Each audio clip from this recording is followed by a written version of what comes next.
set, ready to go. Coach, day one, I mean, a lot of excitement around this team. I mean, how excited are you guys to get back to work? Day one of practice. Well, obviously, you know, for us as a staff, you know, we still have sort of a bitter taste in our mouth from feeling that we came up a little short last year. And so we've been focused all year long on trying to improve in those areas where we thought that we came up a little short last year. And so we worked very hard with these guys trying to improve our overall skill development and execution with our team, but more than anything else, mentally and emotionally. We're trying not to get caught up in the hype of a certain level of success that we had. We want to also realize that we still came up a little short, and we feel like we could have done a little better, and so we have to take that as a motivator as we move into the 2018-19 season to try to see whether or not we can look back and see was there anything we could have done a little better, or is there anything that we could do a little better now as we approach this season, and understand that it's a new day.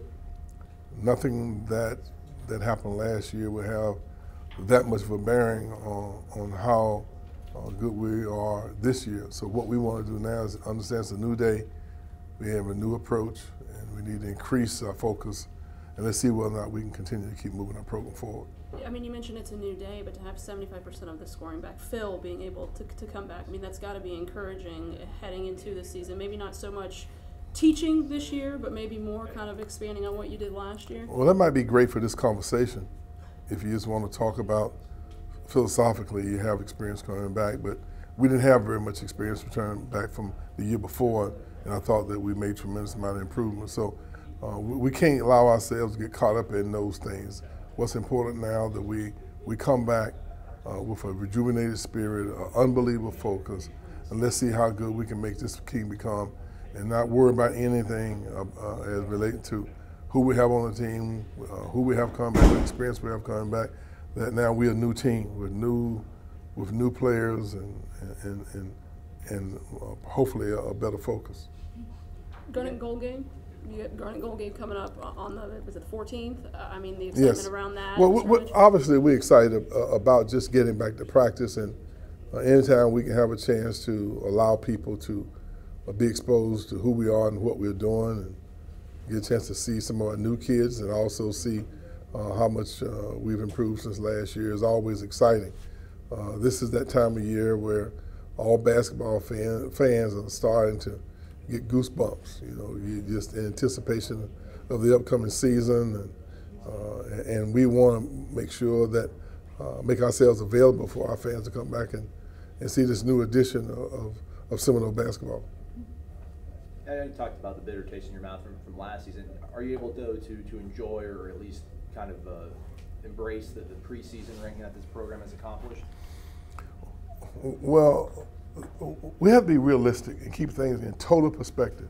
You know, we were not preseason ranked in the beginning of last year, and we didn't allow that to affect us in an adverse way. And you can't allow yourself, if you are preseason ranked, allow that to affect you in an adverse way, because sometimes it can give you a sense of an entitlement that you have not earned.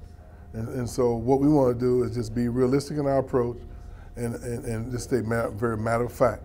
You know, we have a new team, and we intend to go out and hopefully be improved over last year. We can't worry about preseason. We can't worry about last year. What we got to do is be determined and connected as a team so we can go out now and let's see what we can do with this season.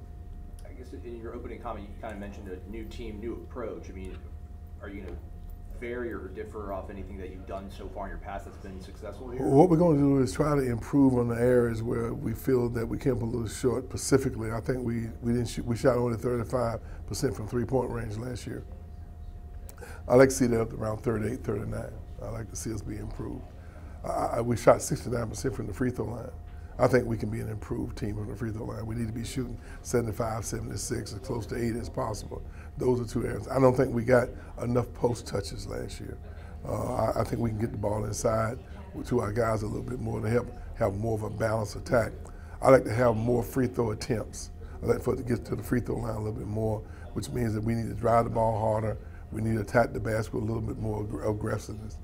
Defensively, I thought we got better as the season went on, but I think that that's will be a point of emphasis with this team, and I think we got to make sure that we understand cutting down on our turnovers and having a better assist turnover ratio is important. We move the ball, we make extra passes, we move our bodies, and from technically we need to try to make sure that we make good decisions on the basketball court. So we have a lot of room for improvement. Those are things, the intangible things and some specific things that we can improve on, that we can judge the progress that we're making.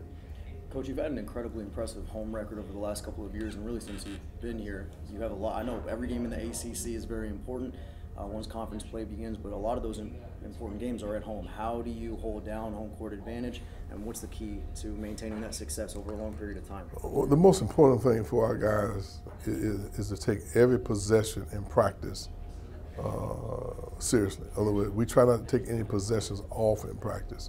If you can stay focused and not allow any thing to keep you from giving your very best with all your heart and all your soul, every possession in practice, you develop habits, and habits will carry over into the game. And I think once you carry into the game, people and fans will see that the passion that you're playing with, and obviously they enjoy watching teams play with that passion. And for the most part, when you are giving all you have to the best of your ability, that puts you in the best position to win basketball games. And so you're playing as close as you can to your potential. We've been very fortunate to have success, but I think a lot of it has been as a result of the fan support that we've gotten. Our students have been tremendously supportive. Our local fans have been traditional, have gotten behind us and given us that little extra boost mentally, emotionally. Sometimes you need when you're playing against tough opponents and the game's on the line.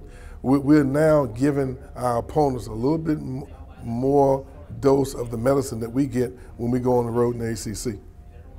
Going back to that scrimmage, is that going to be, what's the difference between that and the jam with Ham that you've done in the past? Well, it's the game that the inaugural, if that's maybe I pronounced it correctly,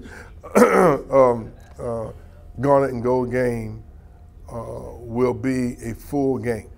It won't be a little bit of a scrimmage where we go out and entertain and do little skits and dunk shows and three-point shooting contests. It's going to be like a full game. It'll be the Garnet against the Gold. And we're going to treat it like it's a full game. We want our guys to get a little bit of idea of what it's like to be in that environment.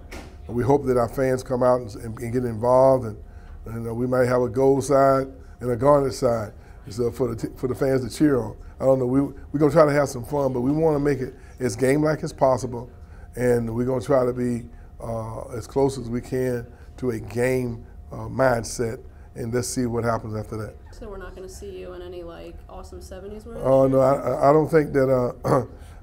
I had some issues at home with my wife. She didn't particularly like the way I was dressed. She had some choice words about how I was representing the family with the way I dress. So I got to be a little more careful with what I wear. I might need to wear a tuxedo or maybe a choir robe, but I'm not real sure the 70s look. I'm not real sure I can say what she said I look like on camera, but it wasn't very pretty, and I probably need to reevaluate my dress code for this particular game. However, you never can tell. I might surprise you. Okay. Coach, just last thing for me. Do you have any sort of relationship with Coach Taggart? Have you been able to talk to him, and what do you kind of think about his impact around campus, and how do you guys get along? Well, obviously, yeah, we've had great communication with Coach Taggart. We've been as candid, as open as possible, but he has a tremendous amount of experience. He's been very successful everywhere he's been. It's a new day. He's trying to regroup. Obviously, he's trying to re-energize our fan base, our support, and he's also taken over a team that has fallen a little short there for the last couple of years, and he's moving those guys in the right direction. I think we just need to be patient. There's no doubt that his track record says that we're going to have the success that he's had everywhere else and beyond. I'm excited about what he brings. I think you're going to see him this team's going to get better and better with each week.